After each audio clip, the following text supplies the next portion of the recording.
Some of you, like me, probably have never taken a hubcap off in their life. All of the cars that I've ever owned have come with alloy wheels. So I was stumped for about 2 minutes until I realized that you just got to thread these off. Loosen these all off, hubcap comes off. Working on a Chevy Sonic today, doing the brake pads on it, not the discs. Gonna run you through how to get this done really quick. Start by removing the 5 lug nuts. They're 19 millimeter. It's gonna be 10 millimeters. Bolts holding on the caliper in place. Go ahead and undo those two, and we'll go from there. I'm gonna remove the top one.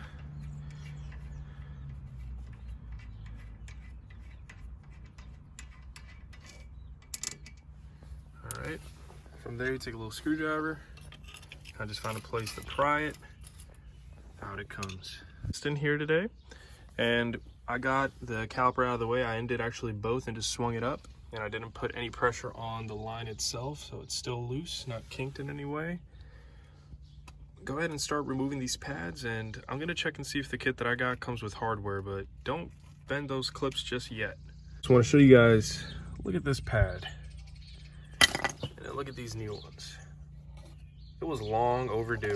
Now for this next part, go ahead and remove the brake pads from the calipers and the discs, but go and pop the hood, open up the reservoir to the brake fluid, because when you start pushing in this caliper, the piston starts to return some of that fluid back into the reservoir. So go ahead and do that before you proceed with clamping and putting pressure on that piston. Like so. The brake pad with the little retainer tab clip here goes on the inside. Okay, the other one without it goes on the outside. Fresh meat on this rotor. Now we're going to start compressing that piston using an old brake pad. You're going to go ahead and put it inside of there, wedge it, grab your C clamp, and start applying pressure. All right, should look like this. Go ahead and apply some pressure in there, make sure your reservoir is open. Now that your piston looks like this, go ahead and replace the piston back onto its housing or in the bracket.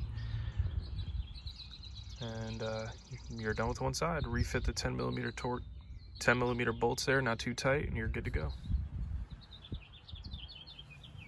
Very nice. Now I move on to the next side, and I get my girlfriend off my back.